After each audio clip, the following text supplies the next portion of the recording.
अस्सलाम वालेकुम। I hope you are all doing great. सबसे पहले तो मैं आज की वर्कशॉप में आपको वेलकम करता हूँ। आज की वर्कशॉप में हम लाइट रूम के बेसिक को कवर करेंगे। सबसे पहले अब जब हम पीसी में लाइट रूम ओपन करते हैं तो हमारे पास कुछ इस तरह का एक आ जाता है। ये पिक्चर मैंने पहले इंपोर्ट की हुई है तो इसी वजह से आ रही है। सबसे पहले क्या करते हैं, हम इंपोर्ट पे जाते हैं यहाँ पे। तो ये हमारे पास जो हमारी फाइल्स होती हैं हमारे पीसी की, वो ओपन हो जाती हैं। तो जहाँ पे भी आपने पिक्चर्स जिस फाइल में रखी हो तो आप उस पर क्लिक करोगे और यहाँ पे डन का ऑप्शन होता है, उसे डन कर देंगे तो हमारे पास पिक्चर्स यहाँ पे इंपोर्ट होके आ जाती है। उसके बाद क्या करते हैं, हम उसके बाद जाते हैं डेवलप में। डेवलप में जाके हमारे पास इस तरह पिक्चर आ जाती है। सबसे पहले जब हम पिक्चर एडिट करते हैं तो हम उसको क्रॉप करते हैं। यहाँ पे क्रॉप का ऑप्शन होता है, तो हम क्या करेंगे, हम इस पिक्चर को क्रॉप कर लेंगे। क्रॉप करने का मकसद ये होता है कि हमारे पास जो नेगेटिव स्पेसेस हैं उनको कम करना है। जैसे ये हमारे पास ये एक्स्ट्रा चीज़ें दी हुई हैं जो हमारी पिक्चर्स को थोड़ा ख़राब कर रही हैं, आई कैचिंग नहीं बना रही। तो हम क्या करेंगे, इससे हमारी जो पिक्चर है इसको क्रॉप कर लेंगे जितना हमें चाहिए। जैसे अगर यह यहाँ पे रखता हूँ तो जो मेरी पिक्चर है वो क्रॉप है और जो मेरा ऑब्जेक्ट है वो सेंटर में है। ठीक है, पिक्चर क्रॉप करने के बाद हम इसको डन पे कर देते हैं। ठीक है, तो ये हमारे पास पिक्चर क्रॉप होके आ जाती है। मैं आपको बता दूं, जब हम पिक्चर्स को क्रॉप करते हैं तो यहाँ पे लॉक होता है, इसको लॉक कर देते हैं तो हमारे पास जिस रेशो में होती है उस रेशो में क्रॉप हो जाती है। यहाँ पे एस्पेक्ट का ऑप्शन होता है। अब यहाँ पे अगर आप क्लिक करते हो, मेरा ये आई थिंक काम नहीं कर रहा तो इसी वजह से शो नहीं हो रहा। तो जब पोर्ट्रेट होता है उसके लिए हम जो रेशो रखते हैं वो 2/3 रखते हैं और लैंडस्केप के लिए 3/2 रखते हैं। इसके अलावा हमारा एक अपना भी होता है कि इंस्टाग्राम पे पोस्ट करनी होती है, उसकी रेशो अलग होती है, तो हम उसके अकॉर्डिंग अपनी रेशो होती है वो सेट कर लेते हैं। ठीक है, क्रॉप करने के बाद यहाँ पे डिफरेंट टूल दिए हुए हैं, जैसे ये मास्किंग दिया हुआ है। ठीक है, यहाँ से हम इसके बारे में अगर मैं आपको बताता चलूँ तो ये सीन होता है कि अगर हम मास्किंग पे जाते हैं ना तो हम ये ऑप्शन हमारे पास आ जाती है, सिलेक्ट ऑब्जेक्ट सिलेक्ट स्काई। मेरे पास क्रैक्ड वर्जन है। अगर मैं एक ऑब्जेक्ट पे करना चाहता हूँ, अगर मैं एक ऑब्जेक्ट पे करना चाहता हूँ, सिर्फ उसे एडिट करना चाहता हूँ, तो मैं सिलेक्ट ऑब्जेक्ट करूँगा तो हमारे पास वो मेरी जो ये बच्ची का फेस है, ऑब्जेक्ट है, इसको सिलेक्ट कर देगा। ठीक है, अगर मैं स्काई को करना चाहता हूँ तो मैं स्काई को सिलेक्ट करके अपनी पिक्चर को अपने हिसाब से एडिट कर लूँगा। ठीक है, उसके बाद जब हम पिक्चर्स को मास्किंग के बगैर एडिट करना स्टार्ट करते हैं तो हमारे पास जो सबसे पहले आता है वो होता है टेम्परेचर। अब टेम्परेचर में क्या, टेम्परेचर को हम इंक्रीज करते हैं तो वो एक हॉट टून आती है, एक वार्म टून आती है। अगर हम टेम्परेचर को कम करते हैं तो हमारे पास कूल टून आती है। जैसे यहाँ पे अगर मैं टेम्परेचर को इंक्रीज करता हूँ तो वो एक वार्म या हॉट टून आ रही है, अगर मैं कम करता हूँ तो एक कूल टून आ रही है, ब्लू ज़्यादा आ रहा है। ठीक है, उसके बाद ये भी हम अपनी पिक्चर के अकॉर्डिंग देख लेते हैं। अगर हमारी पिक्चर में टेम्परेचर ज़्यादा है तो हम उसको कूल की तरफ ले आते हैं, अगर कूल है तो उसको आगे टेम्परेचर इसका इंक्रीज कर देते हैं। ठीक है, उसके बाद टिंट होता है। टिंट में भी बेसिकली 2 कलर होते हैं, पर्पल और ग्रीन। अगर पिक्चर में पर्पल आ रहा है और आप उसको कम करना चाहते हो ग्रीन में तो वो ग्रीन हो जाता है। अगर ग्रीन आ रहा है और आप उसे पर्पल में करना चाहते हो तो वो पर्पल की तरफ हो जाता है। लेकिन यहाँ पे हमें ये चीज़ें करने की ज़रूरत नहीं है। ठीक है, यहाँ पे हम सिंपल उसको 0 रखेंगे। उसके बाद जो एक्सपोजर होता है ना, एक्सपोजर हमारी बेसिकली आर्टिफिशियल लाइट होती है। अगर हमारे पास लाइट कम है, हमारा जो ऑब्जेक्ट है वो डार्क है, हम क्या करते हैं उसके टेम्परेचर को एक्सपोजर को इंक्रीज करते हैं तो हमारा जो ऑब्जेक्ट होता है वो उसमें लाइट आ जाती है, वो थोड़ा सा एक्सपोज हो जाता है। अगर आपके ऑब्जेक्ट में बहुत ज़्यादा लाइट है तो हम एक्सपोजर को कम करेंगे, हम कम करते हैं ताकि हमारा पिक्चर है वो बैलेंस हो जाए, जैसे उसकी कंपोजिशन ठीक हो जाए, एक कह सकते हैं। जैसे अगर मैं इसका एक्सपोजर इंक्रीज़ करता हूँ तो ऑब्जेक्ट बहुत ज़्यादा ब्राइट नज़र आ रहा है जो बिल्कुल भी अच्छा नहीं लग रहा। अगर मैं कम करता हूँ तो फिर बिल्कुल डार्क आ रहा है जो बिल्कुल भी नज़र नहीं आ रहा और अच्छा भी नहीं लग रहा। अगर मैं इसको टेम्परेचर को थोड़ा सा हल्का सा इंक्रीज़ करता हूँ तो मेरा जो ऑब्जेक्ट है ना वो ठीक नज़र आ रहा है और अच्छी लुक लग रही है। उसके बाद होता है कंट्रास्ट। कंट्रास्ट बेसिकली क्या होता है, ये फ़र्क करने के लिए यूज़ होता है वाइट्स और ब्लैक्स के अंदर। अगर हम कंट्रास्ट को इंक्रीज़ करते हैं तो क्या होता है, हमारे जो ब्लैक और वाइट है वो अलग अलग हो जाते हैं। ऐसा ही सेम हम कंसेप्ट यूज़ करते हैं कम्प्लीमेंट्री कलर्स में भी। ठीक है, कंट्रास्ट की गेम होती है कि आपने अगर एक जो कम्प्लीमेंट्री कलर है उसको कम रखा हुआ है, तो दूसरे को ज़्यादा कर दोगे तो वो हमारी पिक्चर एक अच्छी नज़र आती है। ठीक है, वो एक डेप्थ क्रिएट करने के लिए भी यूज़ होता है कंट्रास्ट। ठीक है, तो यहाँ पे मुझे अपना जो कंट्रास्ट है वो बहुत ज़्यादा करने की ज़रूरत नहीं है। अगर मैं थोड़ा सा करता हूँ तो मेरी पिक्चर ठीक नज़र आ रही है। ठीक है, उसके बाद होता है हाईलाइट। हाईलाइट्स क्या होते हैं? Highlights the brightest part of the image होता है। जैसे अगर मैं इंक्रीज कर देता हूँ हाईलाइट, तो जो ब्राइट पार्ट था मेरी इमेज का वो बहुत ज़्यादा एक्सपोज हो रहा है, उसमें बहुत ज़्यादा लाइट नज़र आ रही है। अगर मैं इसको कम करता हूँ तो वो कम हो जाता है, वो बिल्कुल जो हाईलाइट्स होती हैं वो कम हो जाती हैं। ठीक है, हाईलाइट्स और शेडोज़ होती हैं the darkness part of the image. अगर मैं अपने शेडोज़ को इंक्रीज करता हूँ तो जो डार्क पार्ट है, जैसे आपको नज़र आ रहा बच्ची के पीछे ये वॉल है, उसके अलावा ये है, अगर मैं इसको इंक्रीज करता हूँ शेडोज़ को तो वो ब्राइट नज़र आ रहा है। अगर मैं उसको कम करता हूँ तो वो बिल्कुल भी नज़र नहीं आ रहा। तो हम क्या करते हैं, अगर हम पिक्चर एडिट करते हैं, बेसिकली तो होता था हर फोटोग्राफर का एक अपना एक टेस्ट होता है, लेकिन हम हाईलाइट्स को कम करते हैं, शेडोज़ को इंक्रीज करते हैं ताकि हमारी पिक्चर जो है वो बैलेंस हो, उसकी कंपोजिशन ठीक आए। उसके बाद हमारे पास जो होते हैं वो होते हैं वाइट्स। वाइट्स क्या होते हैं?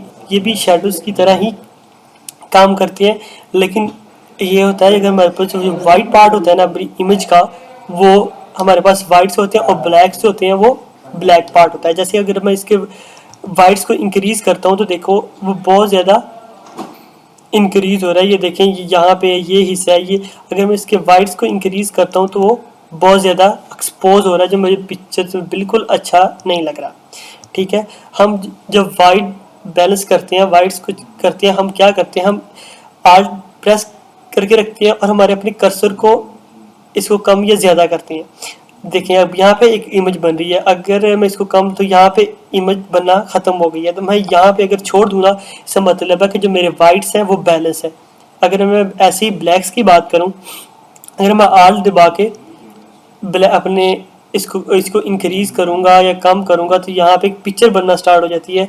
ठीक है, अगर मैं इसको यहाँ पे छोड़ देता हूँ तो क्या होता है कि मेरे जो ब्लैक्स हैं वो बैलेंस है। अब मेरे जो वाइट और ब्लैक्स हैं वो मेरे पास अपनी इमेज में वो बैलेंस हो जाएंगे। हर फोटोग्राफर का एक, मैंने पहले भी बताया कि एक टेस्ट होता है, वो अपनी मर्जी के मुताबिक एडिट करता है। मैंने इसको वाइट इतने रखने हैं, ब्लैक इतने रखने हैं, हाईलाइट्स इतने रखने हैं, शेडोज इतने रखने हैं, अपनी पिक्चर में कंट्रास्ट देना है नहीं देना। ठीक है, ये हर एक की मर्जी होती है, लेकिन अगर हम सिंपल एक सादा एडिट करते हैं तो इस तरह ही करते हैं। ठीक है, उसके बाद हमारे पास जो आ जाता है ये प्रेजेंस।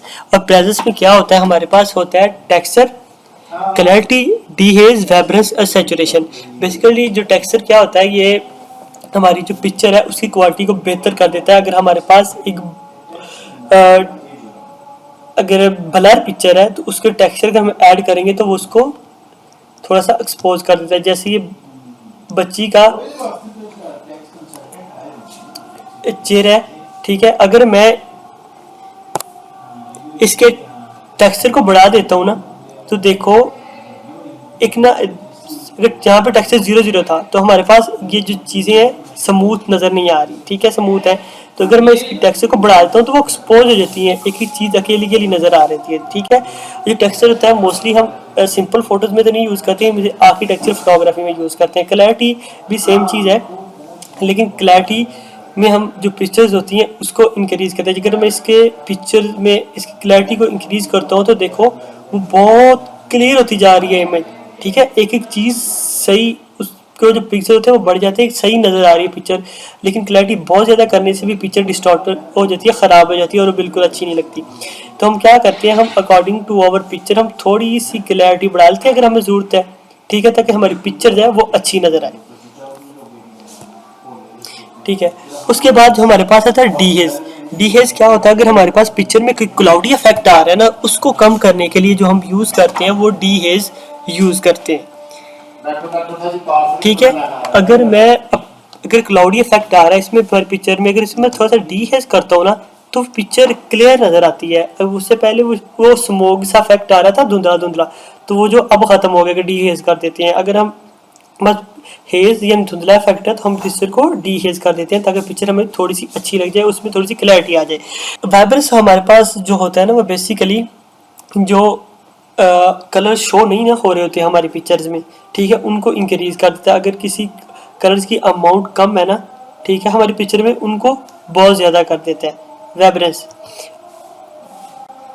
ठीक है। और अगर इसको कम कर दे तो हमारे पास ये बिल्कुल 0 हो जाती है, पिक्चर ब्लैक एंड वाइट में चली जाती है। सैचुरेशन क्या होता है, ये कलर की इंटेंसिटी होता है जो अगर जैसे ऑलरेडी एग्जिस्ट कलर है, जैसे हमारी पिक्चर्स में येलो और ग्रीन है, ठीक है, तो अगर मैं इसके सैचुरेशन को बढ़ाता हूँ तो वो बहुत ज़्यादा एक्सपोज हो जाते हैं, ज़्यादा शो हो रहे होते हैं, उनकी इंटेंसिटी ज़्यादा शो हो रही होती है, ठीक है। अगर मैं इसे कम करें तो वो ब्लैक एंड वाइट में चली जाती है। बस ये चीज़ याद रखें, वाइब्रेंस जो कम कलर होती है उनको एक्सपोज कर देता है, और जो सैचुरेशन होता है जो ऑलरेडी हमारे पास कलर दिए होते हैं ना उनको ज़्यादा एक्सपोज कर देता है। ये बेसिकली कलर की इंटेंसिटी होती है। उसके बाद हमारे पास कलर्स आ जाते हैं। इसमें 3 कलर्स हैं जो हमारे पास स्किन टोन के लिए होते हैं। वो होते हैं, पहला होता है रेड, दूसरा होता है ऑरेंज और तीसरा होता है येलो, ठीक है। अगर जैसे ये हमारी पिक्चर है, इसमें अगर देखा जाए तो हमारे पास थोड़ी सी रेड रेड टोन आ रही है। इसमें हम इसकी ह्यू को नहीं छेड़ते, सैचुरेशन का मैंने आपको बता दिया, कलर की इंटेंसिटी होती है और जो ल्यूमिनस होती है उस लाइट की इंटेंसिटी को कहते हैं। अगर मैं इसकी सैचुरेशन को बढ़ाता हूँ तो वो जो यहाँ बच्ची का फेस है वो रेड है, वो और ज़्यादा रेड हो रहा है। अगर मैं इसको थोड़ा सा कम करता जाऊँ तो वो रेड जो कलर है वो ख़त्म होता जा रहा है, ठीक है। अगर मैं उसकी ल्यूमिनस को थोड़ा सा इंक्रीज करता हूँ तो वो जो ऑलरेडी एग्जिस्ट कलर है जो मैंने सैचुरेशन कम करके किया उसको एक्सपोज कर देगा, ठीक है, बहुत ज़्यादा कर देगा, उसकी जो लाइट है उसको इंक्रीज कर देगा। अगर मैं इसको कम करता हूँ तो उसको डैल डैल करता जाता है, जैसे आपको फ़र्क नज़र आ रहा होगा। ये हम अकॉर्डिंग टू अवर पिक्चर देख लेते हैं हमें किस तरह की पिक्चर चाहिए, ठीक है। उसके बाद हमारे पास जो कलर आ जाता है वो आ जाता है ऑरेंज। ऑरेंज अगर हमारे पास बहुत से लोग होते हैं कहते हैं जी मेरी पिक्चर सफ़ेद नहीं है, चिट्टी नहीं है, तो क्या करते हैं हम उसकी अगर हम ऑरेंज की ल्यूमिनस को बढ़ा दें तो पिक्चर वाइट हो जाती है। जैसे ये पिक्चर में आपको नज़र आ रहा होगा कि पिक्चर थोड़ी सी वाइट होना स्टार्ट हो गई है, ठीक है। अगर मैं इसकी सैचुरेशन बढ़ा दूँ तो वो क्या होगा कि वो एक तो हमारे पास पहले जो येलो कलर है उसकी जो इंटेंसिटी है वो इंक्रीज होगी और चेहरे पे भी थोड़ा सा येलो इफेक्ट आ जाएगा, ठीक है, जो हमारी पिक्चर को ख़राब कर देगा। अगर हम सैचुरेशन इंक्रीज करें तो हम इसको थोड़ा सा ल्यूमिनस को बढ़ा के अपनी पिक्चर को एडजस्ट कर लेते हैं, ठीक है। उसके बाद हमारे पास येलो कलर आ जाता है। अगर हमारे पास देखें हमारे पास येलो कलर है हमारी पिक्चर्स में, क्योंकि ट्रेन का कलर येलो है, अगर मैं येलो इंक्रीज करता हूँ तो वो येलो इंक्रीज हो जाएगा, और अगर ल्यूमिनस बढ़ाता हूँ तो उसकी लाइट बहुत ज़्यादा बढ़ जाएगी। तो हमें ये इतना करने की ज़रूरत नहीं है, मैं अपनी सैचुरेशन को थोड़ा सा बढ़ाऊंगा ताकि ना वो कलर थोड़ा सा अच्छा नज़र आए। आगे हमारे पास ग्रीन है। अगर मैं ग्रीन की सैचुरेशन को बढ़ाता हूँ तो वो ग्रीन ज़्यादा नज़र आ रहा है। अगर मैं उस पीस लेमिनस को बढ़ाऊंगा तो वो उसकी जो लाइट है उसको इंक्रीज कर देगा। इसी तरह ही हमारे पास ये डिफरेंट कलर होते हैं, पर्पल है, ब्लू है, ठीक है। तो अगर हम पिक्चर्स को आप एडिट कर रहे हो ना, सबसे पहले अगर आप अच्छे एडिटर बनना चाहते हो तो आपको ये पता होना चाहिए कि आपकी पिक्चर्स में बेसिकली शो हो क्या रहा है, ठीक है, आपकी पिक्चर में कम क्या ज़्यादा क्या है। अगर मैं देखूँ, अगर जैसे हम इस पिक्चर में नज़र आ रहा है कि हमारे पास क्या है कि हमारे पास येलो है और हमारे पास ग्रीन है, ठीक है। अब मैं देखूँगा इसमें कम ग्रीन अच्छा लगेगा, ज़्यादा ग्रीन अच्छा लगेगा, कम येलो अच्छा लगेगा, ज़्यादा येलो अच्छा लगेगा, ठीक है। उसके अलावा फेस देखूंगा कि फेस पे कौन सा कलर आ रहा है, ठीक है। ये हर बंदे की एक अपनी चॉइस होती है, अपना एक टेस्ट होता है, ठीक है। वैसे आपको पिक्चर को पता होना चाहिए कि पिक्चर में कम क्या है, ज़्यादा क्या है, मैंने इसको किस तरह की एडिट करना है, और किस तरह जो मेरी पिक्चर है वो बहुत अट्रैक्टिव नज़र आएगी, आई कैचिंग नज़र आएगी, ठीक है। ये होगा कलर, ये आप चेंज कर सकते हो, ठीक है। उसके बाद ये कलर ग्रेडिंग है, ये आपको बाद में इसके बारे में बताया जाएगा। उसके बाद ये शार्पनिंग। शार्पनिंग क्या करते हैं, अगर हमारे पास ब्लरी फोटो है ना, अगर हम उसकी शार्पनिंग को इंक्रीज करते हैं ना तो वो बहुत ज़्यादा शार्प नज़र आने लग जाती है, उसमें जो क्लैरिटी है वो ज़्यादा आ जाती है, डिटेल्स निकलने लग जाती है। जैसे मैंने इसकी शार्पनिंग को इंक्रीज़ किया तो अगर जैसे पहले यहाँ पे शार्पनिंग नहीं थी, बच्चे का जो फेस है बहुत ज़्यादा क्लियर नहीं था, अब अगर मैं इसको बहुत ज़्यादा कर देता हूँ तो हमारे पास एक शार्प इमेज आ जाती है। अब क्या करती हैं, जैसे ये पिक्चर है, इसमें मैं नीचे मास्किंग का ऑप्शन होता है, अगर हम आल्ट दबा के मास्किंग को करने शुरू कर देखें, अब ये फोकस है, अब फोकस हो जाए डाइवर्ज हो रहा है, कम हो रहा है, देखो ये देखें। अब जो इसको बढ़ाता जा रहा हूँ, जो हमारा फोकस है ना वो सिर्फ बच्ची के फेस के ऊपर आ गया है। अगर मैं इसको जूम करूंगा ना तो देखो हम ऐसे ही हमारी पिक्चर है वो थोड़ी सी आई कैचिंग लग रही है, डिटेल ज़्यादा आ रही है, फेस डिटेल ज़्यादा आ रही है। जैसे अब फेस में जो डिटेल्स हैं वो ज़्यादा है। उसके बाद क्या आ जाता है हमारे पास नॉइज़ रिडक्शन। नॉइज़ रिडक्शन भी यही चीज़ होती है, जो पिक्चर्स होती है ना वो थोड़ी सी ब्लर नज़र आ रही होती है या कटी फटी नज़र, जैसे कि बच्चे का फेस है थोड़ा फटा फटा सा नज़र आ रहा है और थोड़े कट्स जैसे कर लगे हुए हैं, तो वो बड़ा डिस्टॉर्टेड हुई होती है इमेज। तो अगर हम इसकी नॉइज़ रिडक्शन को बढ़ाते हैं या ग्रेन्स वगैरह आ रहे हों, ठीक है, तो उसको कम करने के लिए अगर हम नॉइज़ रिडक्शन बनाते हैं तो जो चेहरा होता है वो स्मूथ हो जाता है, जो ग्रेन्स आते हैं वो ख़त्म हो जाते हैं। ठीक है, अगर जैसे फर्स्ट पहले पिक्चर ऐसी थी, ठीक है, उसमें थोड़ा सा टेक्सचर ज़्यादा था तो वो पिक्चर ना ख़राब है। अगर मैं इसको नॉइज़ रिडक्शन को इंक्रीज़ करता हूँ ना तो बच्चे का जो चेहरा है वो स्मूथ हो जाता है। ठीक है, उसमें जो वो ग्रेन्स होती हैं वो नज़र नहीं आती, उसमें जो नॉइज़ आ रही होती है ना जो पिक्चर को ख़राब कर रही होती है वो बेसिकली रिड्यूस हो जाती है। ठीक है, उसके बाद अगर हम नीचे आते जाएं तो ये एंड पे अमाउंट ऑफ ग्रेन होती है कि आप पिक्चर्स में ग्रेन कितने देना चाह रहे हो, ठीक है, उसका साइज़ क्या है, रफनेस क्या है। ये बेसिकली मोस्टली फोटोग्राफर्स होते हैं अपनी पिक्चर्स में ग्रेन देते हैं अपनी जो फ़ोटो है उसको थोड़ा सा इफेक्टिव दिखाने के लिए। ये भी हर किसी का अपना टेस्ट होता है कि वो कितने ग्रेन देना चाह रहा है। सबूर अकरम अपनी पिक्चर में ग्रेन देता है, मोस्टली फोटोग्राफर्स अपनी पिक्चर्स में ग्रेन को यूज़ करते हैं और ये इमेज को कुछ हद तक बहुत बेहतर भी कर देता है, एक अच्छा लग जाता है जो अक्सर कहते हैं एस्थेटिक।